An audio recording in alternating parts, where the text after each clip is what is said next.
Well, we are thrilled to have Met great Darryl Strawberry joining us. It's good to see you, buddy. How you doing? I'm doing great. Thanks for having me here with you guys. You know, it's good to see you guys. It's always great to see you guys, New York writers, you know. Nothing better than that. It's always fun, you know. It's always fun. No, I don't write. I know you don't write, though. You know what I mean? But your radio, you know, Bill, Harp, I've known them, Jonah. All part of the criticism. That's all it is. You know, he wasn't always that way with us, but at most I days. never criticized Darryl. You know, he's my favorite man of all time right here. So, you know what I mean, bro? Yeah, You're the best. Well, let me start off by asking you right off the bat. I mean, you were here during the glory years, and obviously there's been some lean times recently. What is having this event here with David and Matt Harvey going tonight? What does it mean to this organization? Well, it means a lot to the organization. I think it means more to the fans, you know, to have an event like here.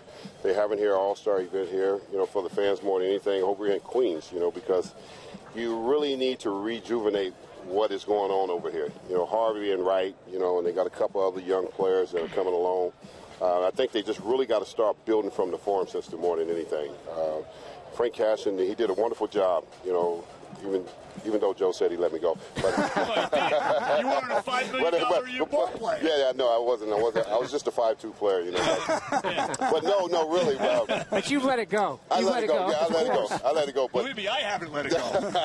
No, but you like to see them getting back to the farm system. You know, really developing the young draft picks that they get. Develop them, let them come and let them learn to come here and play.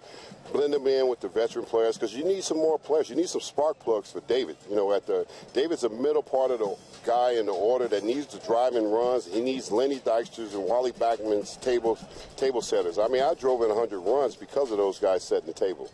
Darryl, when you look at David Wright's place in Met history, I mean, what do you think? What is his place right now in the history of the franchise? Well, his place is outstanding as a franchise player. You know, he's up at the top. You know, with the rest, probably a Seaver, you know, someone like that. You know, David's going to be here for a very long time. He's a very, very good young man. You know, he's very solid. You know, he reminds me so much of Jeter.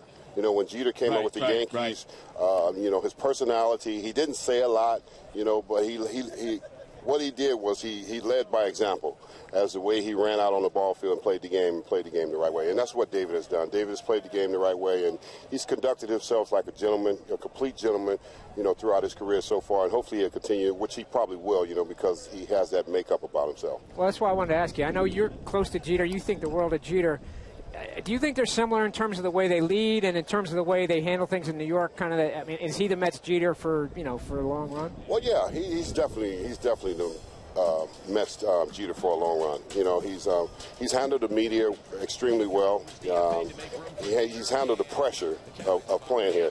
A lot of guys talk about coming here to play, but they don't know the expectations of what it's really like to play here. You know, Jeter's done that for a very long time, and David's starting to fall into that place just like Jeter. You know, you never hear nothing about him. You don't write negative stuff about him because he's not a negative person, and that's great. You know, when you can come in a place like this, because there's a lot of pressure here, there's a lot of temptation, a lot of expectations, so you have to be able to, you know, stand through all that, and David has done a wonderful job of standing through that.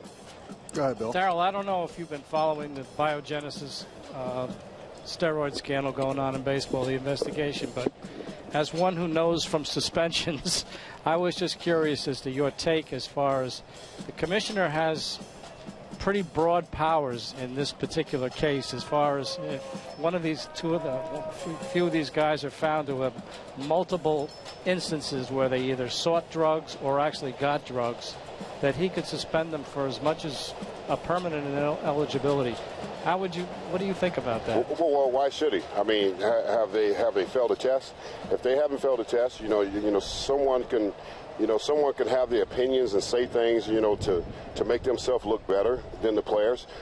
Even if they were wrong, at the time, they've never been caught. That's the whole thing. You can't put this kind of stigma on a player if he hasn't been caught. I know a lot of people are criticizing A-Rod and Braun about this whole situation. Okay, Braun failed the test, but he beat the test. Whatever happened in that case, okay, that was over. The issue's over. So you can't penalize these guys a double time, just because of the fact of what someone has said, that's been past history. You talk about A-Rod. Has A-Rod failed a test? No, obviously he hasn't, because if he's failed a test, then he needs to be suspended, but he hasn't. So, you as a commissioner, he's in a tough situation. Is he in a situation of perception, of what the public perception is, or the media perception is, or does what's best for the game? Are we cleaning up the game? Yes, I think they are on the way to cleaning up the game. It takes a lot to clean up the game when you've had problems. They've had a lot of problems. They've had drugs in the games before. They had drugs in the games when I was playing. It was amphetamines in the game. They had to get those out. It was all kind of other drugs in the game. Now steroids have come into the game. Now they've worked their way to get those out. So yeah, they're working in the right directions. No question about it. But do we penalize these guys for something that someone else has said? Is that the way we should go about this, penalizing these guys for that?